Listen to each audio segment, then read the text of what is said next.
Howdy ho, I just wanted to show you my homemade PEX tubing uncoiler made just out of whatever I had laying around. I'm doing this pretty big concrete slab here. I think it's about 6,000 square feet, and I'm putting in PEX tubing for a heated floor.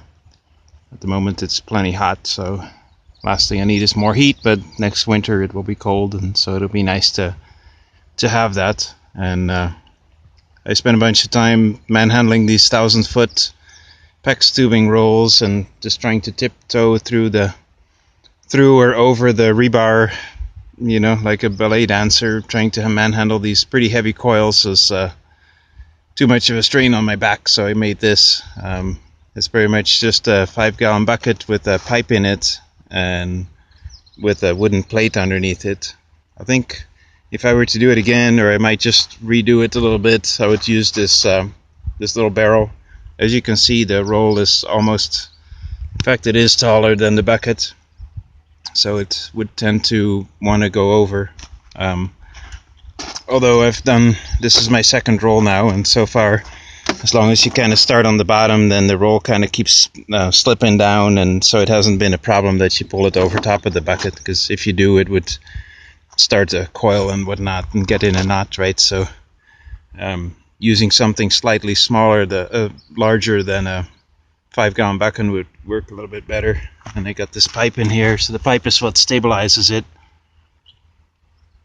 And so in the top of the bucket here, I got first just a piece of sheet metal. That's the T-stake, right? So that's a T-stake in the bottom. I just hammered it in the ground, and it's got a piece of sheet metal in here, and then there's a piece of wood with a hole cut in it, so the pipe sits inside the hole in the wood.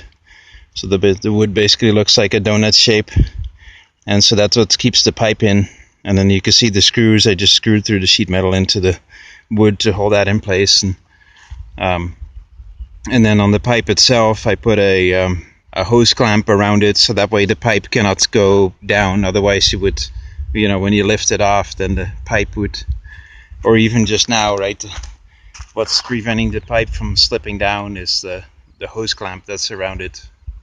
And of course I drilled a hole in this that is the size of the pipe, and when you put the hose clamp around the pipe, then it prevents it from slipping out, so the pipe is inside of the piece of wood that I cut in here, and then and then behind that is the piece of sheet metal, so the T-stake, the top of the T-stake pushes on the sheet metal in here, so that has very low friction. So it turns pretty easily, even though it doesn't have any bearings or anything. Let's see if I can turn it right here. Yeah, you see, there you go. Just in fact, it has just enough resistance. You almost don't want it to have too little resistance either.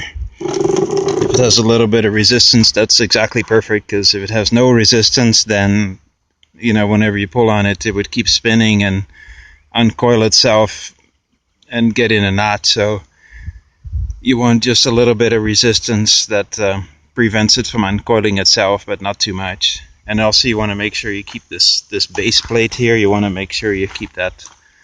This is about 3 feet diameter. If you make it too small, then it starts to slip off like it's starting to do here, and you know, then it would wrap around the pipe in the bottom, and then you couldn't pull it anymore. So you want to make sure you keep that piece of wood large enough. 3 feet, I would say what I have here is about the minimum. It's just from a piece of scrap floorboard that I had, so I made it as big as I could. You can see this is the edge of it here, so I used edge to edge of what I had and made a circle out of it. You also don't want any corners, because then the PEX tubing might hook onto it, and when you're uncoiling it, so you don't want that to happen either.